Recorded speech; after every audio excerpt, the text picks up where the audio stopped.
Thank you. So next we actually have the panel. So just give me 1 second, please. So we have a panel on emerging 6G technologies, and we have people from industry and both academia as well. So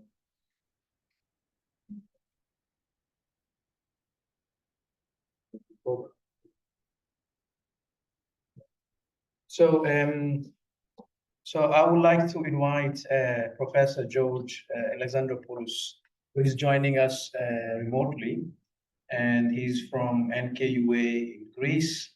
Then we have Dr. Paul Harris from VIAVI Solutions in the UK. Then we have Professor Periklis from International Hellenic University, Greece. So he's here with us. Periklis, would you like to join already? And then we have Professor Shakir from University of West of Scotland in UK. Professor Syed Ali Raza Zaidi from University of Leeds, UK. Ali, if you want to come. Then we have Dr. Satyanarayana Vuppala from Bradstreet in Ireland, and Professor Lina Mohjazi from University of Glasgow in the UK. So Lina is also with us here. So it's like a hybrid panel. So we have a couple of people in person, a couple of people couldn't make it. So are you online? Satya, Zeeshan, Paul? Hi, Aryan. Yes, I'm online, Aryan. Hi, Zeeshan. Yes. Hey, Aryan. This is Satya. Hi, Satya. How are you doing? Thank you. So do we have Paul and George as well? Yes, I'm here. Hello. Hi, Paul. How are you? Hi. Yeah, good. Thank you. So George as well. Do we have George at all? George is at a beach. Okay, so that's fine.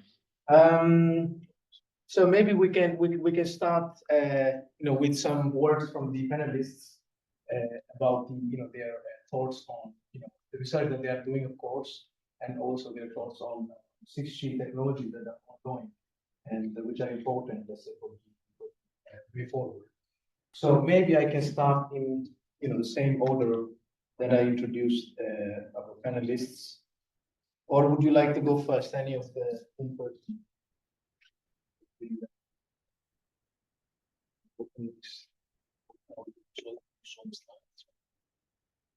What I can do is I can, I can open here. Yeah, in the background, exactly. So I can open in the background as well. So let me start to share the screen.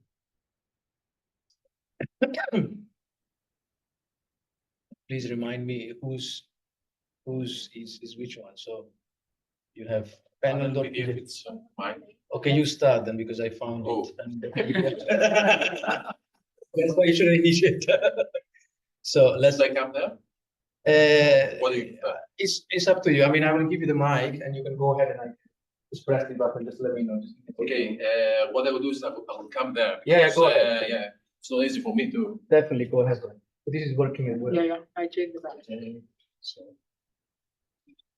should I somehow make it?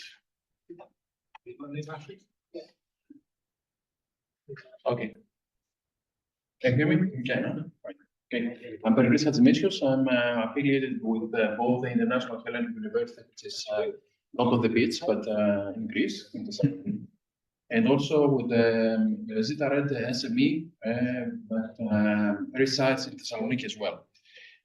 Now, let's say my comments, my input, my feedback for 6G would be around ethical, legal, and regulation-oriented considerations for new 6G technologies that will come in the next years.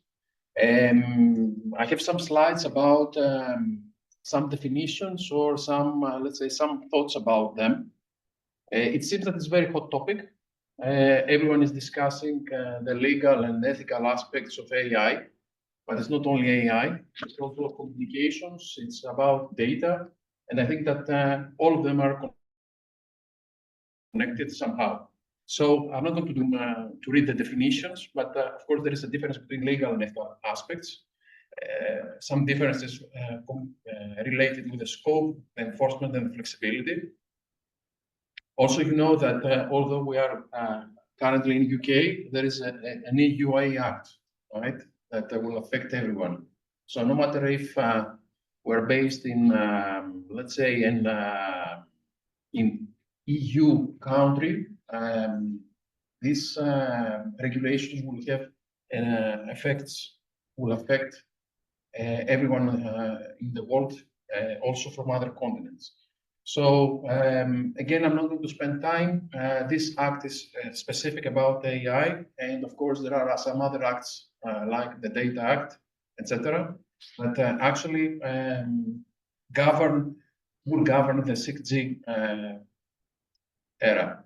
Now, about some legal and ethical aspects, probably we'll have the opportunity to elaborate more on later on. Probably we missed the definition that legal aspects that are enforced in a way. Ethical are not. Ethical is what we see sometimes outside the law that would be good and would be, let's say, as we say, ethical to be applied and to be considered. Legal touches the law and needs to be enforced. So there are quite many differences about this. When we project this to communications, as you can see, what we're talking about, we touch legal, we talk about IPI, etc. And when we touch ethical, there are several other issues concerning data or the use of AI, and that we keep hearing about how AI will make the decisions and how about the ethics behind this. Some other, let's say, more focused ethical considerations about the privacy and data protection. We know that with Internet of Things and all these nice technologies, we gather a lot of data. And the problem with that is that there are many issues, many challenges. That was the case always, but I mean, even now, now it's much better. It's much, let's say, not better. It's much more challenging, I would say.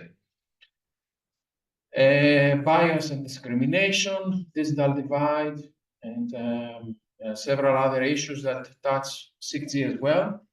Environmental impact. Nice discussion about sustainability and this kind of topics that we like to talk about, health risks, etc.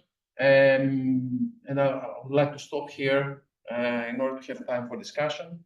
So what I did is that I refer to some topics that we can discuss later on. And, I hope that you have some good questions for us and some let's say, discussion topics after we finish our, let's say, short talks.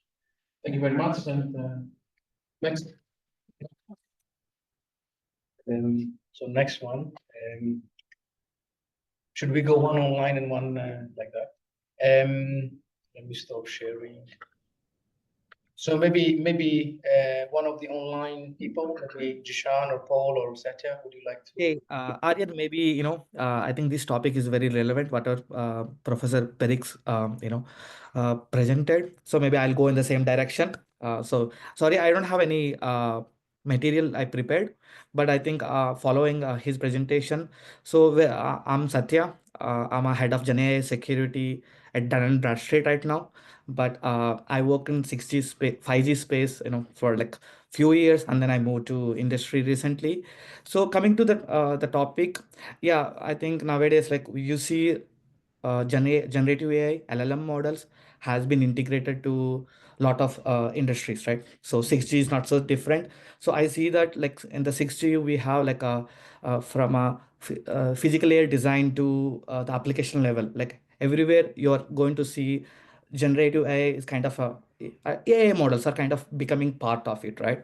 So coming to when we were talking about the last one, the ethics, right? Ethics, especially bias and so when you talk about bias, right, and hallucinations, right? So we remember it, these LLM models are trained on a large data sets, like, from a public data sets, public repositories, right? So they often tend to provide some hallucinations, kind of, some input, they kind of think about it, but maybe it does not have any context or relevance.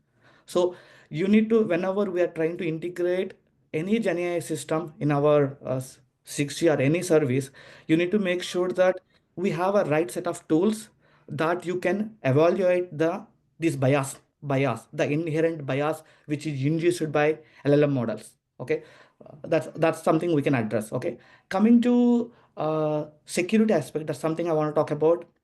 So he mentioned about data poisoning, the model attacks. So I mean, we know, like, I mean, in our space, we were talking about adversarial networks, right? Adversarial networks. We already know about it.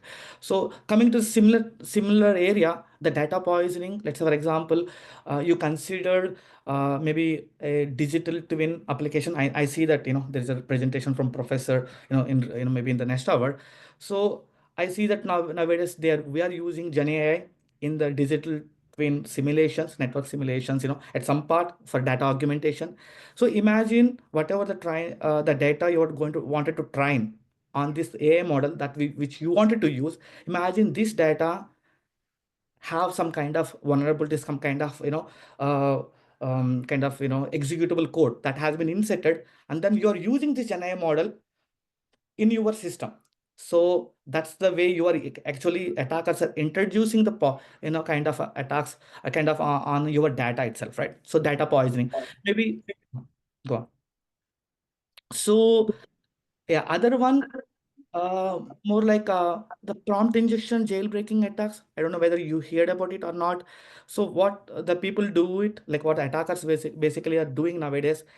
Let's say you have integrated your GenAI system in this on your application. They are trying to trick your system, through kind of accessing through by chart interfaces or by some means, and then they wanted to break the system itself. Like, so they're tricking the chart bot to reveal the internal information, the internal system information. So these are kind of very common exploits that you see. Okay, so in order to do that, we need to have the continuous monitoring solutions, whatever the professor, one of the panelists mentioning. So you need to deploy a continuous monitoring solution that can track what's happening in your LLM application. Like, let's say you have one application, you integrated GenAI. Now you need to have continuous monitoring system that keep on, identify the bias, hallucinations, if there is any sensitive data loss, otherwise any other security. So unless you have these type of systems not integrated properly, it's kind of, I'll say, not safe to use these type of GenAI systems in our services. I think I'll stop it now. Any questions on this? Thanks, Satya. I think questions we can take after everyone. Okay. Speech. Thank you, Satya. So maybe one clap for Satya as well. So, would you like to go early? Yeah. Next. Okay. Try this one. Okay. So, Syed from University of Leeds. I mean, the topic is so broad that I can speak all day on what is going to, come up in 6G and what's not, and from which perspective, operator, vendor, or academics, basically, all three different perspectives, actually. I think what I would say is that what we have seen in past generation, that a lot of radio access networks have been disaggregated, distributed. So this trend is going to continue. I don't think architecturally 6G would look very different from what 5G looks like. So interfaces like Open Protocol, for example, and lower levels of grid will stay. When it comes to integration of AI, this is something which already community is talking about quite a lot from different angles. Mainly with each generation, we have increased the complexity, and the idea is to tame the complexity. We use some sort of automation, bringing in AI systems to automate management of networks going forward. The problem with AI systems is that if we look at from sort of monetization perspective, any inclusion of AI into network also has energy toll on the network itself, right? So it's not for free, basically. So increasing energy consumption burden of the network, where we are already talking about sustainability, driving the network down towards net zero, for example, makes it difficult to strike this balance that we need to integrate AI, but be intelligent about how we integrate AI into the network. Now, inclusion of AI or AI has become a broad term in the community. So you hear AI native brand or AI native deployments for in the community across different means. One of the good ways of describing this is that through the AI RAN Alliance, for example, they have three sort of working groups: AI for RAN, AI on RAN, and AI and RAN. Right? This is ultra confusing. I mean, I've spent last 3 days in Alliance meeting, and we are still grasping what does it mean. AI for RAN is clear, right? So people are talking about replacing traditional signal processing blocks by using neural networks, for example. So learned receivers are something which has been proposed, and people are looking at it, whether it's feasible to replace certain parts, such as channel estimation, by using neural networks, for example. AI on RAN or AI and RAN means sharing the same infrastructure for both doing AI and RAN. And this is seen as a way of monetization. So if you can have more GPU power, for example, if you can partition GPU and run half of it for generative AI, for example, type of application, and half runs your RAN, then in terms of monetization, your RAN is running for free, because the amount you make by running Gen AI as a service is way more than the revenue you can generate from RAN, for example. So that's something which companies are pitching. AI on RAN means that you're not essentially sharing the same infrastructure, but what are the requirements for RAN to service AI applications? So when you see the influx of these agentic applications, you look at new types of devices like XR glasses or Meta's Ray-Ban glasses, where you're streaming these videos into multimodal sensing, as you might be speaking about as well. What type of traffic we are generating for RAN? What sort of latency requirements are there, and how we can cast it into a unified? So AI native also has sort of various different angles, which community is looking at, and which ones will materialize will depend on what monetization model comes up, how we implement AI in the network, and going forward, how we architect networks to support AI. So in some shape and form, AI would be there to support capabilities such as ISAC, for example. Again, regulatory issues around ISAC or privacy sensitive, privacy preservation issues, they also prevail, but those are the technical challenges which we'll end up addressing. So I see that there are lots of trade-offs which we need to balance within 6G. I do not see 6G as being, completely tear the page of whatever we have done in 5G and try and do something from scratch. So I'll stop with that. Yeah, thanks, Aryan. Before we go online, so Zeeshan or Paul, would any of you like to present as well?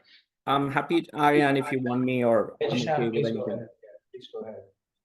How are you feeling? Could you hear me very well and see me as well? I hope so. You were sick, so I will share my screen. Just allow me 1 second. in space. Yeah, somewhere. So pretend to be. By the way, apologies that I could not Are you on make the it. way to the moon or something? Can I talk about non-terrestrial networks? Perhaps it's not the case today. Yeah, I wish. But I'm really sorry that I could not make it and see you all colleagues over there. I was supposed to be there, and then I learned that my flight was canceled due to adverse weather in London. But my friend, I can see Trung is there, so Trung will be surprised at adverse weather in London, then comparing it to Newfoundland. Yeah. No, he left actually, that's why. So that's why my flight was canceled, so I could not make it. Sorry about that. But I miss you all, but hopefully we'll find more opportunity to see you. Aryan, I'm gonna share my screen, okay? Hopefully it's if you just let me know if it's working, okay? Yeah, I think we were waiting for it. So. Is it coming? Yeah, it is. It's there. Right. Okay. Short Perfect. and sweet talk. Yeah, it will. I will try. I will try to remain focused on the industry academia perspective that you want on current and future generation wireless communication networks. Those who don't know me, so my name is Mohammed Zeeshan Shakir, and I'm professor of wireless communications at the University of the West of Scotland. I'm also director of UWS Digital Connectivity and Innovation for Sustainable Future. If you wish to scan our research website, please feel free to do that. Those who are in audience and in presence in person, or those who are online as well, maybe you'll be able to learn more about our research.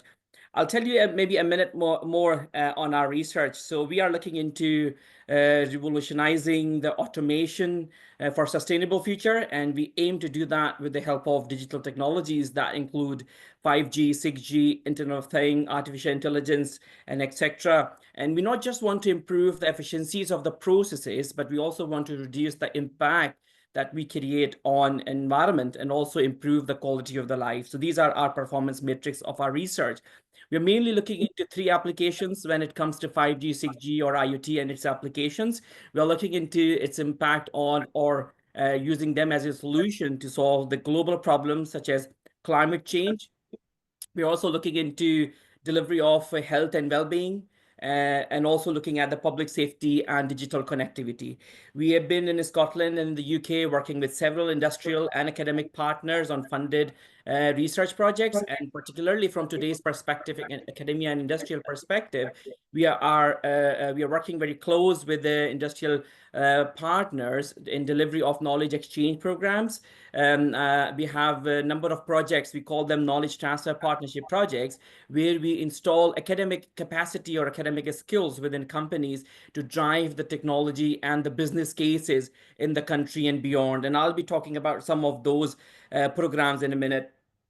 In Scotland, or particularly in my university, there's a lot of focus on alignment of research with the United Nations Sustainable Development Goals, which are 17. I'm sure we all are aware of them. We are looking into those knowledge transfer partnership programs or funded research programs to solve some of those challenges in partnership with industries. So we have in my research group, we have a number of research projects where we are using 5G technology, LoRaWAN, IoT networks, and AI tools to solve some of these global problems such as health and well-being, and delivery of AR, VR, immersive technologies over enhanced broadband 5G technologies for education sector. We have an award-winning project, and I'll be in Birmingham next week. Actually, the project has been shortlisted for the Innovate UK award actually next week, to be named as an adoption of the technology, LoRaWAN technology for the water leakage detection in underground water management networks. So we have deployed sensor networks that are connected wirelessly, deliver the analytics about the water distribution networks and its information to the cloud, and where we have an AI and deliver the interventions to the clients and customer where to find the leaks and where they are, the location, and etc. and etc. These are Innovate UK funded projects, by the way. Innovate UK is a funding agency in the UK, the national agency that deliver these programs for the universities and for the businesses. Similarly, we are looking into NTN, UAV, and drone networks to bring global connectivity perspectives to improve the resilience in the network, I would say. I'm not going to talk about NTN network today from the panel's perspective, but this is also my core research area. We're also looking at applications of IoT for environmental monitoring. We have a project funded by NIHR where we are looking at the 5G networks and IoT networks to coexist together and deliver the public safety messages during flooding and extreme weather events. This is the NIHR funded project for South Africa in partnership with Scotland and UK.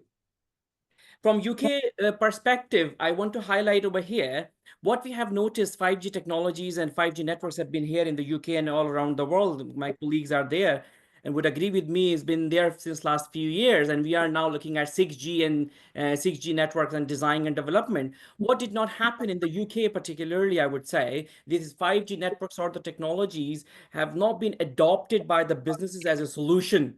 What UK government has done last year, they have invested approximately £40 million to create the 10 innovation region for 5G. 7 of them are in England and 2 of them are in Scotland, and 1 of them is in Ireland.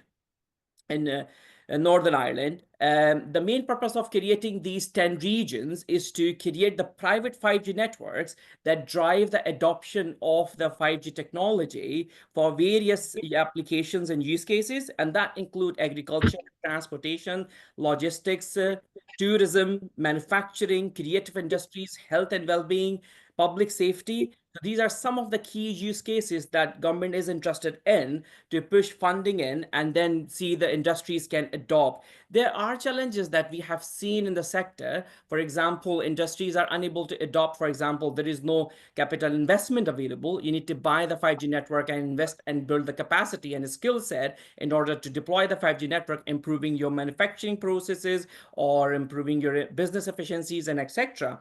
So industries and academia needs to work together and bridge those capacity and skill gaps, and then build the program that will help both sectors. We get the academic industrial problems, and they get the academic information and knowledge. University of the West of Scotland, I am leading with a project within that 40 million pound, 3.8 million worth of project in Ayrshire, which is in Scotland, where we are based actually, my campus. So we are looking at deployment of 5G network for manufacturing, particularly aerospace manufacturing, so we can improve the processes and bring some automation through sensing technologies, ultra reliable sensing technologies, lower latencies, and high data rates. Immersive technologies could also be delivered so that they can use the 5G networks and make the automation in the manufacturing sector. We're also looking at improving the tourism, general public usage of the network and availability of the network more possible.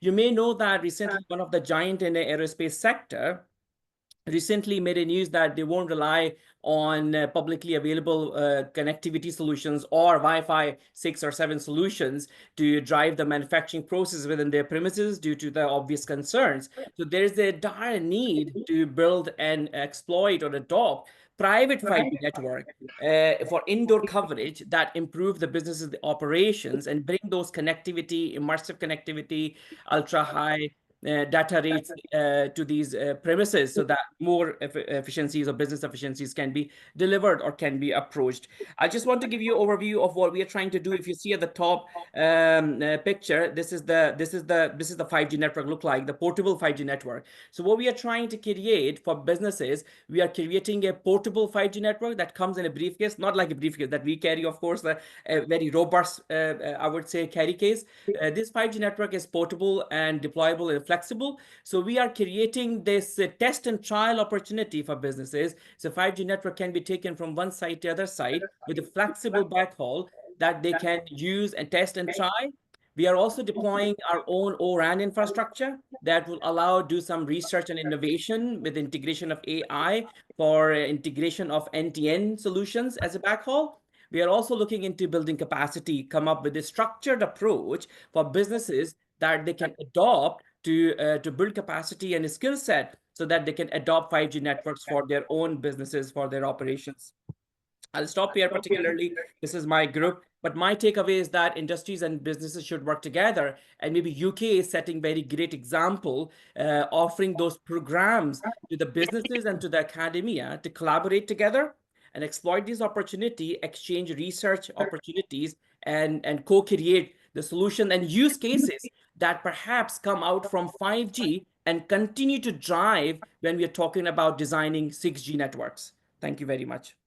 Thank you, Zeeshan.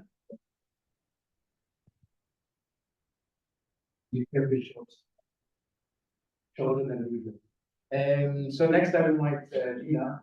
Yeah, would like to start. Zeeshan, I think you're already in Spain, so we reached there. So can't see you anymore. Anyway, so let's start with yours. Is which one is yours? You can use this one.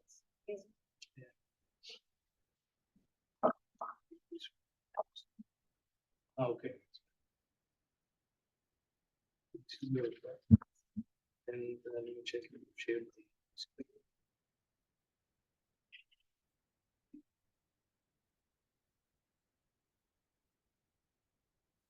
Okay.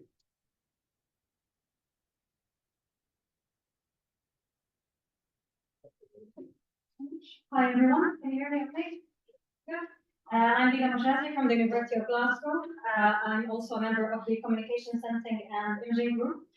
I'm also leading the Robotics and AI for Net Zero Center for Doctoral Training, and I am running it as a deputy director. This is something that we have launched very recently, which I will elaborate on, which is very much aligned to the emerging technologies in 6G. So I'd like to highlight some of the things picking up on what colleagues have discussed, especially in relevance to AI-empowered zero automation in wireless networks.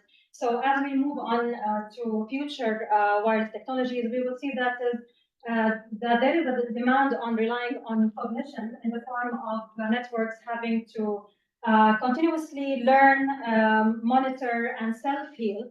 And as such, the research of my group is very much motivated by the fact that we are moving towards this automation. And then we need to allocate the resources within an energy efficient manner, but also how we can handle automation if we have scarcity in data. So at the moment, something that we really face in the world of mobile networks or wireless technologies is that all of these technologies that we are talking about, they rely heavily on machine learning algorithms, and for that we need intensive data in order for them to work properly and accurately as desired. However, at the moment we do not have enough mobile data, and in such a way that mobile data is scarce, especially for resource allocation that we can basically apply in a scalable and a flexible manner. So one of the, I'll highlight two contributions only, so I'll keep it short. One of the things we are looking at is that with this scarcity of data, how can we benefit from either synthetic data or existing data sets that rely on real-time measurement? So this is something that is pretty much aligned perhaps to what Tony has mentioned in his talk before. We are looking at proactive blockage prediction and handover in ultra-dense networks, especially as we move on towards higher frequency bands. These kinds of channel links, they are more susceptible to link disconnections and disruptions due to the characteristics of the channel. So the idea over here is how we can ensure seamless connectivity by using multimodal information, relying on both vision, which is obtained from images captured from cameras mounted on these small base stations, in order to understand the geometry of the environment, and as well as the wireless information that we already captured from the wireless network. So how we can leverage the vision-aided approaches with the wireless approaches, map the obtained information together to properly analyze when would potential blockages happen in future, and predict the time for moving users to undergo blockages. So in that sense, it's not that we are only predicting blockages, but by using the geometry, the speeds of the car, their locations, and analyzing that while integrating this into the information of wireless, how we can predict the time, let's say for a car in an internet of vehicles in that scenario, for example, that's something that we look at. How we can predict the time for that car to undergo a potential blockage, and how we can configure handover proactively so that we can ensure seamless connectivity. We looked at it as well from a federated learning approach, looking into a more privacy-preserving manner. And for that, we have proposed a lightweight federated averaging approach, because we don't want to rely on intensive AI, but we also want to reduce their fingerprints. This is something that we need to keep in mind when we move towards emerging technologies, is that we rely heavily on AI, but what about the footprint of AI itself? We also looked at LiDAR as radar, as another modality in cases where vision is not properly suitable for scenarios, say in nighttime or in conditions where it is foggy. So all of that is towards automating the resource allocation, but also training the models to perform accurately, even with the scarcity of mobile data, by relying on synthetic data sets. So the other kind of research I'd like to highlight is relevant to risk, but that is in applications on risk-aided UAV networks.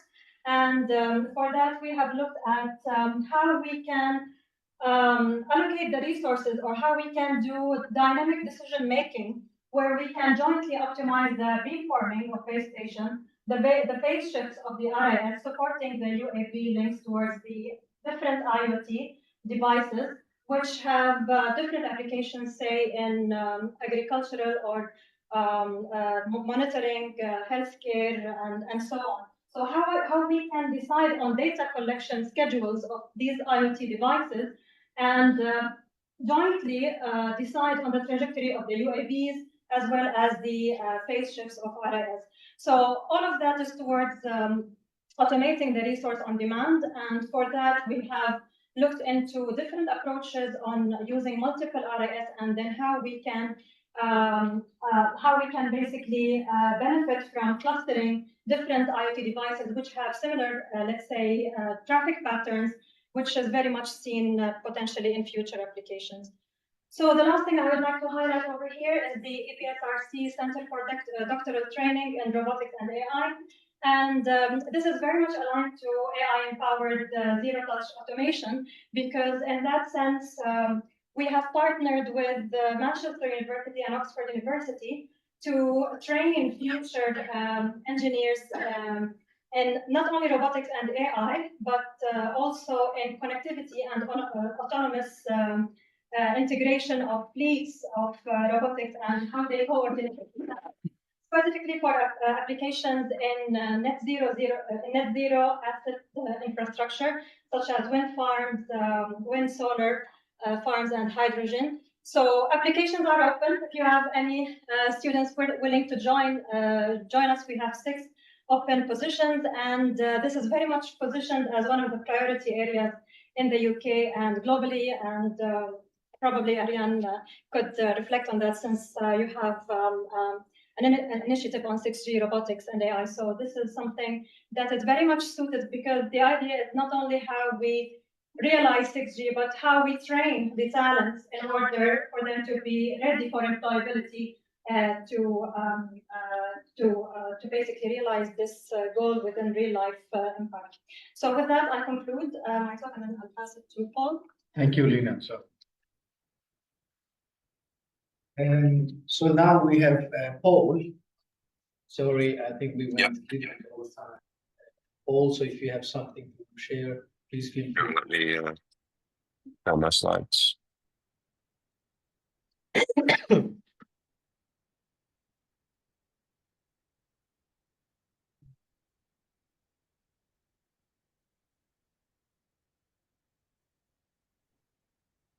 So you can see that okay? Yes, it's all good. Please go ahead. Perfect.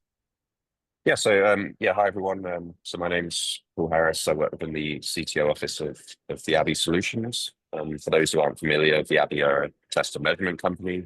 We've got a history kind of in the fiber and optical space, but also over the years have built a lot of expertise in wireless, and we've been the kind of de facto standard for UE emulation and base station testing since the 3G kind of era. So yeah, I just got a couple of slides to share some general thoughts on our perspective. So the slide's a little old now, but I think still summarizes pretty well what we visualize some of the key research vectors being for us at VIAVI from a PEF perspective. So quite a few of these obviously already been mentioned, but starting at the top, the kind of new spectrum and topologies, some things more perhaps evolutionary in this regard, but I think with the introduction of NTN in the 5G timeframe, we'll likely see that reach a greater stage of maturity as we enter 6G and perhaps become more of a native consideration to the standardization. I think another key area here that we can definitely see emerging is the greater use of massive MIMO into the 7 to 24 gigahertz range, what's been dubbed as FR3. So I think kind of the capacity and coverage trade-off of that is very, very attractive, and it's being looked at as part of the next spectrum batch, the WRC. AI obviously has been mentioned a lot, and we've kind of captured that here as again something that may reach more of a native stage in the 6G timeframe in all aspects of the network. But I think that we have a long way to go when it comes to standardizing and figuring out how to test that effectively. So I'm actually at the 3GPP meetings this week in Orlando, and we've been having discussions as part of 5G still about test and interoperability of things like beam management and CSI prediction and some of these more block type AI roles. And yeah, that's definitely challenging enough when you consider how we go from where we currently are with how we do conformance testing in the standards, and how that kind of how that can evolve to still be relevant, i.e. if you conformance test something and then it has the ability to change once it's in the network, and what value does the test have? So there's a lot of controversy and interesting discussions there. So I think that's definitely one that will play a role, but hopefully kind of will be considered from the outset more in the 6G timeframe. Cloud native, I think, again, we've expanded our efforts more into the O-RAN space and do a lot in O-RAN testing as well over recent years. I think that that's one aspect with cloud playing a greater role, but also that ties into the use of hyperscalers and AI processing as well. So another area we could see expansion. Security, post-quantum security, clearly a very important space that will kind of emerge over the 6G timeframe. And then optical wireless coalescence, I think, again, in our space, this is quite an interesting area, as we see some areas of the networks kind of bridge together from an RF and optical point of view. And then verticals, I guess, we've seen some of these perhaps rehashed from 5G, some new ones emerging as well, but kind of clearly trying to consider here where the opportunities are for business expansion for our customers, and what's going to really be of interest for a test perspective. So one thing just to highlight that we have kicked off in our 6G efforts in the last couple of years is within the UK, we have our VIAVI Marconi labs. So this is a wireless research and development group based in Stevenage.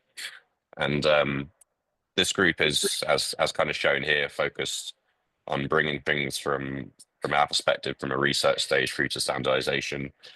And along the way, considering what's most important from our perspective is how we actually prepare to test these technologies.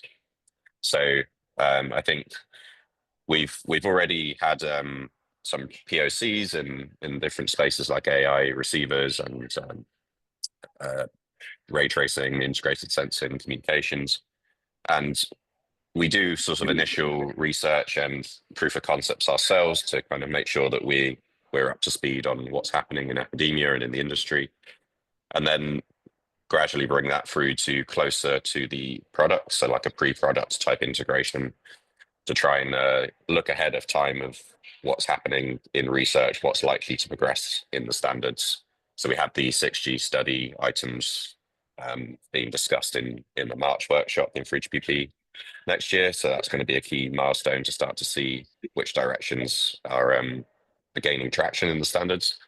And then we'll slowly sort of move along that path then as we de-risk and pre-productize things and also contribute to the standards as a test vendor. So yeah, that's all from my side. Hopefully that gives a perspective from the test and the industry side, and back to you. Yeah, thanks, Paul. Okay, thank you, everyone. Paul, Zeeshan, also Satya here to be great this. So if you have any questions for our panelists based on what they presented or in general, emerging systems that they want to speak about. It's a diverse panel, so they work on different. So it's a good idea, I mean, if you have different diverse questions.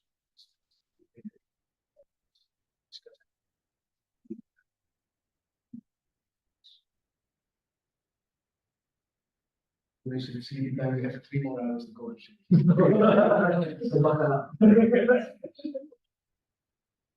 You for your presentation. So that my question is quite simple.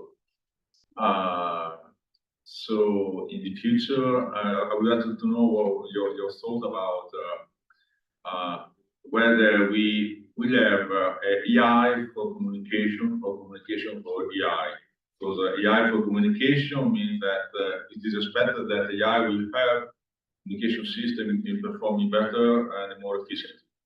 The other way around, communication for AI means that communication will be more stressed to support AI, the huge amount of data for AI. So, what is your opinion on this trade-off?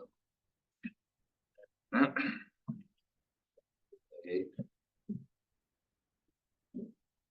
Can you hear me? Yeah.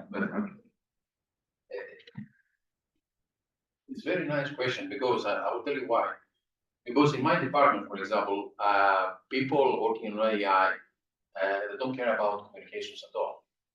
And it seems that some of us working in communications, we don't care about AI in a way. Although we know that the last 2 or 3 years, it's very hot topic. I will not say the other. I think that we'll see both, right? Because with communications, we gather a lot of data.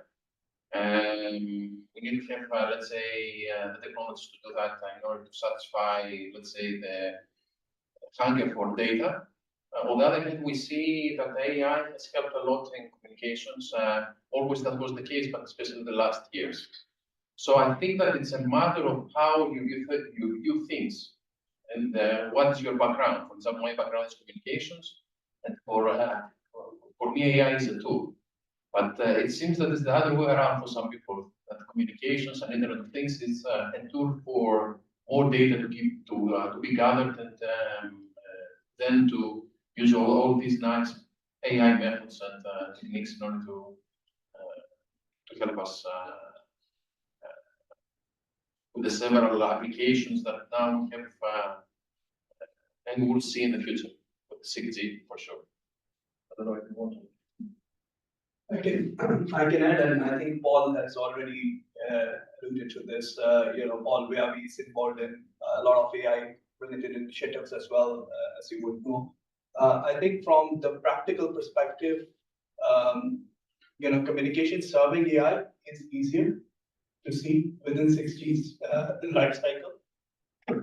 AI for communication, in terms of integrating it into network, there are challenges, right? From vendor perspective, from testing integration perspective, I think Paul already mentioned that even testing, for example, ORAN testing, we are sort of seeing that remains unresolved without even having AI. So, standardized testing ways, and how do we qualify testing from different labs across each other? I mean, who sort of certifies that testing centers are performing the regime which they are supposed to do?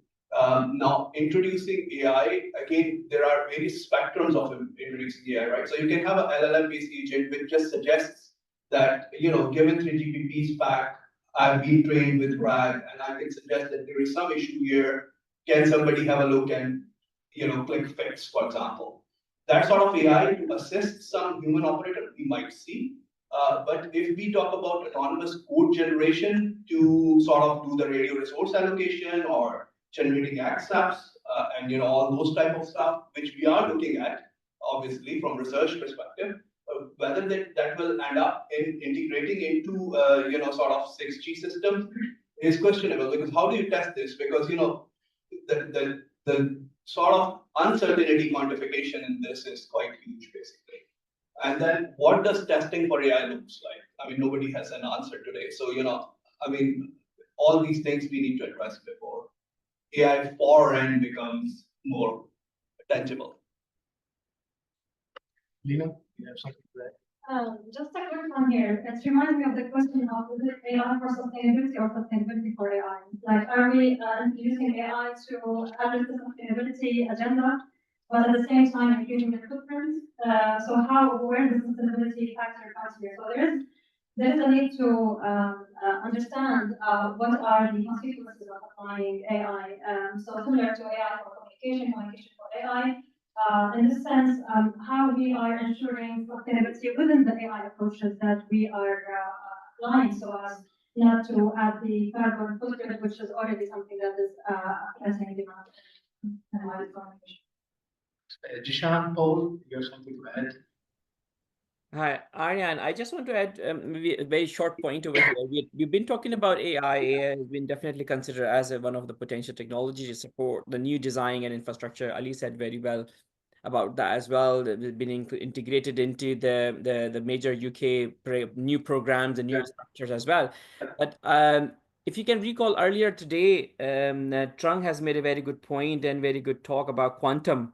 So we need to consider that when we're looking at AI and LLMs and transformers to be applied and to be exploited to solve some of these challenges in network design and capacity and et cetera. We need to look after the computation capabilities that what we have.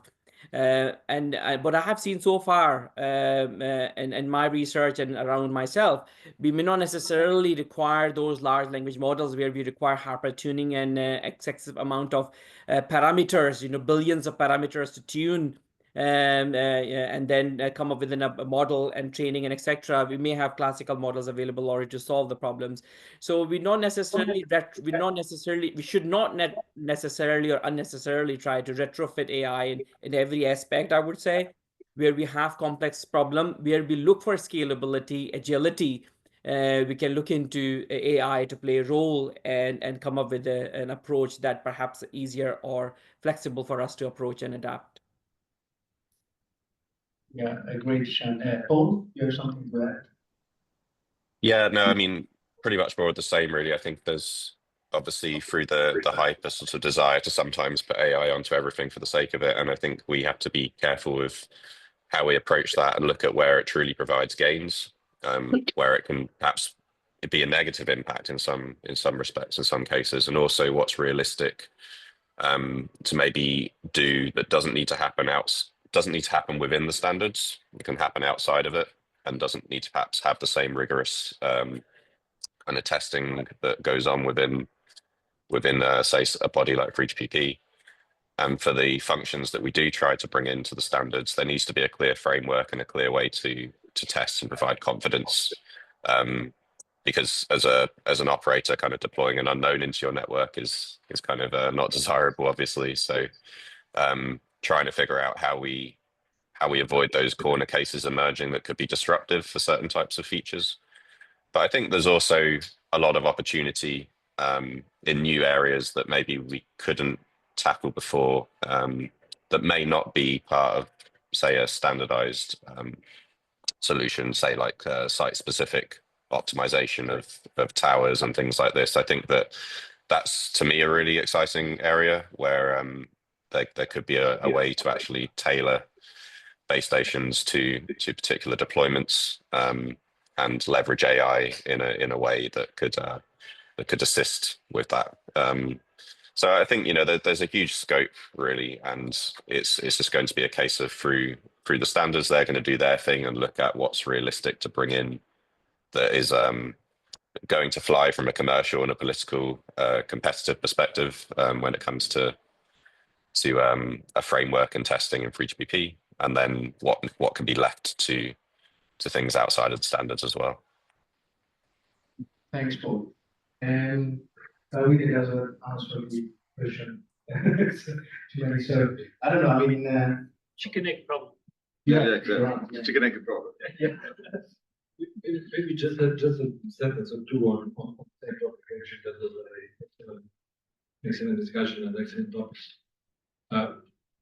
Coming from the industry and the definitely the communication background, surprisingly enough, actually, network for AI, communications for AI is what is currently for us more interesting, not the other way around. the other way around. This is actually what is interesting. You know, the difference between academia and industry, because you like to have concrete problems, concrete topics. Okay, let me see how I increase the efficiency of this and that by using AI. We have a concrete problem. You use AI, you solve it. But the other way around, you know, how do I make my network accommodate AI, become an AI platform, blah, blah, blah, bring it to the customers, utilize it properly? How do I design that system? That is currently what is where the thoughts go. That's my understanding. And probably a gray area, because I see the usage of that in both directions. War is something that I think 2 or 3 speakers mentioned, which also, in my opinion, will play a big role in the future. LLM, because that kind of beast is you know, you have a network which consists of many components, even too many.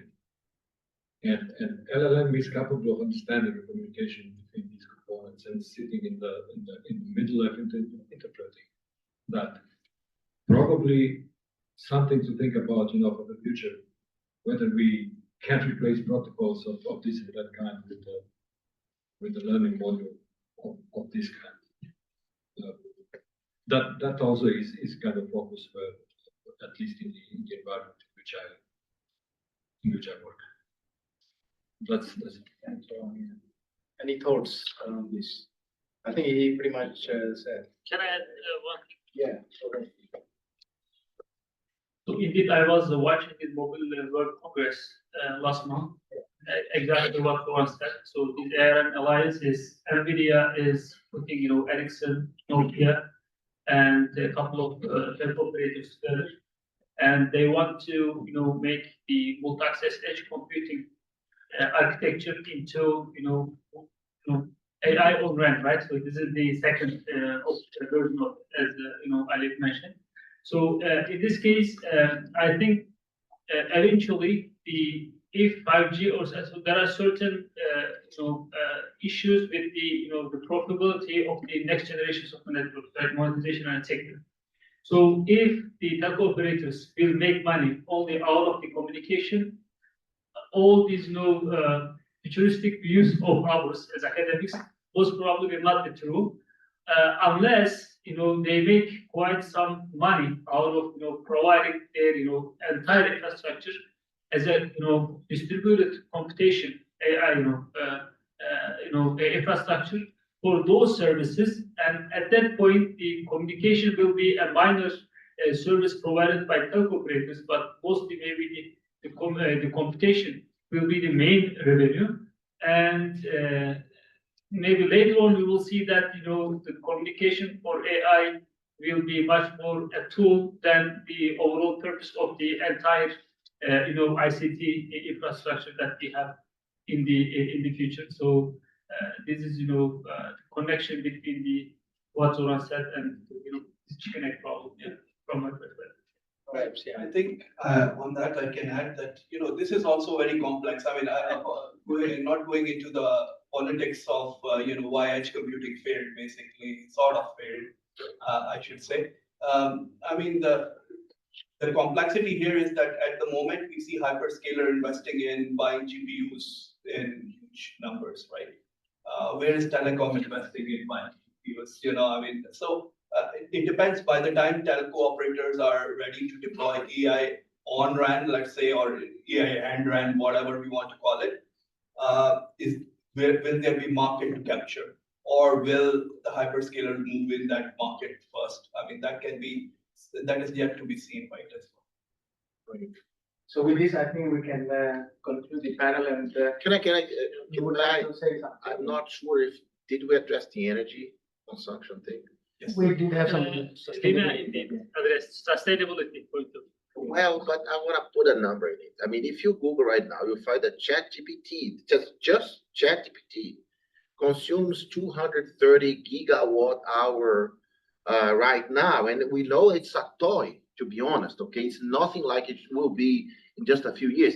And just to put that number into perspective, that's about 95% of the entire USA electric grid. 95% is one toy application. We are feeding a monster, guys. I mean, in a few years, you said the whole internet, the whole network will be just feeding AI. The whole production of electricity will just be feeding AI. I mean, could be, you know what I'm saying? So it's a huge elephant in the room. We keep always talking about somebody, I think you talked about energy consumption, you know, one of the criteria, the sixth thing on 6G. We are blowing that completely. I mean, 6G, 7G, the AI, you know, it is going to be mind-boggling. So what do we do, guys? I mean, this is... So maybe this is the way how it enslave us. Yeah, no, I think this is a concern, but yeah, go on. So there are two things. I think architecturally, the more you can use, I mean, inferencing energy consumption is lower than training energy consumption, right? So if we separate those things separately. Now, even with inferencing energy consumption, it's quite high, as you said. But if we can be smart about using, let's say, one LLM with different type of agentic implementation across different avenues, you know, then sort of we minimize that sort of toll, you know, so that's what we can do. If we can be a bit more contextually aware, like if we are talking about site-specific optimization, we have done site-specific optimization for site X, and there is a contextual similarity or semantic similarity in site Y, can we reuse that model and fine-tune it a little bit? Then those sort of things reduce the energy toll on how we perform AI. So we have to be very smart about how we apply AI into our networks. On the other hand, there is a whole new spectrum of things people are looking at. Can we build data centers and reuse heat to, for example, small, you know, heat sort of swimming pools, for example, in California? I mean, there are startups which are doing this, right? Then can we use that energy to do something like home heating system using community heat? So all those sort of areas are being looked at, you know, at the moment. What we will look at as a communications guys, I think we can be smart about the architecture, how we apply AI, and how we reuse AI. I'll just add a comment on here. I think there's no one solution fits all because of the diverse use cases and sub-use cases we will see. So there is the need to do across pollination, across computation, communication approaches, and probably control. We need to understand the consequences of the associated energy cost of these different approaches. This is something that needs to have a very thorough look at. This is one thing, and in addition to what Aryan has mentioned, there is also a rise in attention towards peer-to-peer energy trading. So, for example, we can make use of the energy generated or consumed by these communication or computation approaches in order to buy and sell them in smart grids. So this is something where we can kind of continue to recycle the energy that is consumed by these approaches in a sustainable manner. But there's still a lot to be done in this direction, and different organizations are putting an effort because this is something that stakeholders are becoming aware of, and there is a lot to do in this domain. Yeah, I think this is a very important point, and just would like to highlight very quick that we have a panel coming up in Aryan, I just want to add one point here, just one small point. Oh, you want to say, Zeeshan, please go ahead. Yeah. I wish I can just take the mic from your hand. You know that I've been doing it. Yeah, go ahead. So just one point, Aryan. You know, there are new techniques and new methods available. For example, how to reduce the lesser number of the routines and less the data for training these LLM and large models. And those are now the techniques I think we can exploit when we're looking into the large amount of the training, like the hyperparameters of billions of hyperparameters, reduce them shorter. And also looking at the local trainings, you know, so instead of global training, you know, so there are new interventions are coming up to reduce the burden on the computation in terms of the energy, I would say. I think I'm not an expert of those, you know, designing, development of those computations, but I think the community, the scientific community looking into the new AI algorithms, they are looking after from computation perspectives, you know, exploiting it. And I think the new quantum technologies and new algorithms are coming up also for trainings of AI algorithms. I think they will emerge continue to emerge to help us in reducing and in doing these exercises and training much faster, so we consume less electricity and less energy with less burden, and then we come up with the better solutions.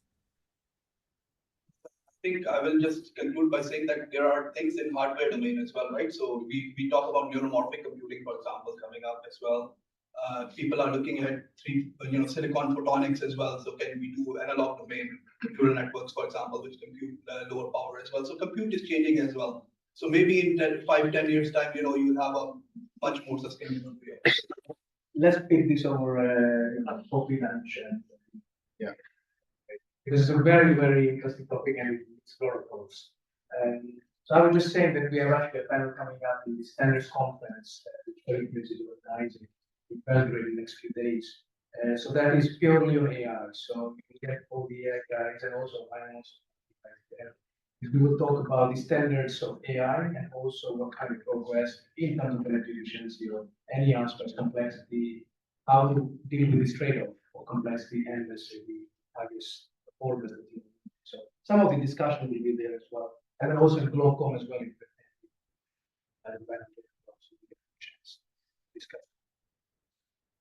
I also have lots of thoughts on continuing to talks, but some other day.